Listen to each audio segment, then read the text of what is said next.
keeping an eye on imaging. Discussion and commentary based on articles from JACC, Cardiovascular Imaging. Hello, my name is Mort Kern. I'm the Associate Editor for JACC Imaging, here to interview Dr. Gary Tierney on his paper called Three-Dimensional Coronary Artery Microscopy by Intracoronary Optical Frequency Domain Imaging, a first-in-man experience. And Dr. Tierney, I just wanted to read the names of the co-authors so you can appreciate all the work that's gone into this. Dr. Tierney, Dr. Sergio Waxman, Dr. Milan Shaskovov, Vakovic, Sutter, Friedlich, Desjardins, O, Bartlett, Rosenberg, and Buma, an international contingent.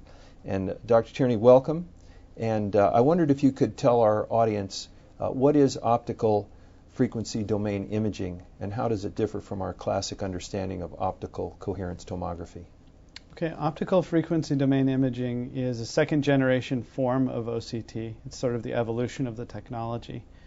And its main difference from a clinical standpoint is that it's capable of obtaining the same quality images but at a rate that's 50 to 100 or even greater than 100 times faster. This is a fantastic advance in the field of imaging inside the coronary arteries. And can you briefly tell us how you acquire these images? Right. So the reason why the speed is so important is because previously with OCT you had to occlude the artery in order to grab a long arterial segment of the high-resolution imaging with OCT. But now with optical frequency domain imaging, because you image faster, you can use a non-occlusive saline flush or purge and grab an entire artery length in a few seconds. And this really changes the clinical usability of intracoronary OCT.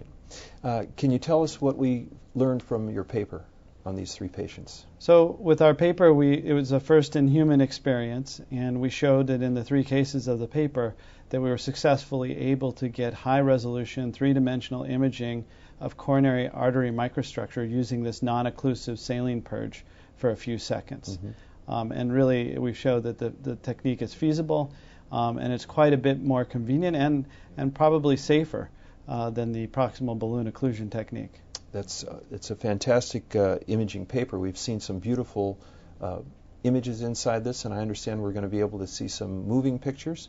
Maybe you could describe to us what we might see when we look on the video clip that's attached. The video clip shows a three-dimensional fly-through view of the coronary artery, sort of as if you're walking inside the coronary artery. If you'll notice, it's color-coded into different colors. The red corresponds to the artery wall. The white corresponds to calcium, yellow lipid, green macrophages, and blue is the stent itself. As you go from the beginning of the movie, which is the proximal aspect of the artery, to distal aspect, you can notice how the stent distorts the struts. You can see different calcium nodules as you fly through the artery. And then at the end of the artery, you see a large lipid-rich plaque that's protruding into the lumen. That's fantastic, and I know the viewers are going to enjoy seeing those images. Now, can you tell us about some of the ongoing studies that you have planned for this novel technique? Well, right now, our system is in the middle of a multi-center clinical trial to study the natural history of vulnerable plaque on a microscopic level. We have systems at the Leahy Clinic, Columbia Medical Center, and Erasmus Medical Center, and all participating in this and other studies from our group. And tell me, what do you think will be the major findings from such studies? What are we going to learn from this? Well, because the technology is capable of identifying many of the features thought to be associated with plaque rupture and AMI, we think we'll be able to look at plaques ahead of time and determine the clinical significance of actually having a plaque with a certain type of microstructure.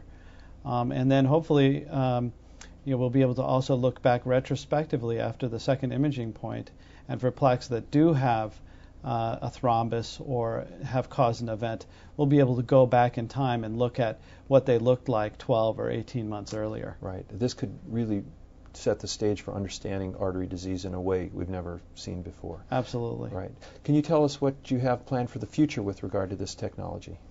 Well, the technology is ever improving. We're increasing the speed so we can get even higher resolution imaging. We also have an add-on to the technology called polarization-sensitive optical frequency domain imaging, which provides information about the collagen content of the plaques, as well as the content of smooth muscle cells in the plaques. But in addition, now I think that this technology is really getting a lot of visibility in the cardiology community, and one of our main tasks is to standardize the technology so that it can be used by more people and to validate those standards. Well, that's fantastic. I want to thank you for this wonderful discussion. Your images are absolutely magnificent, and I want to thank the audience for tuning in and listening to us talk about optical coherence tomography and optical frequency domain imaging. Thank you, Gary. Thank you.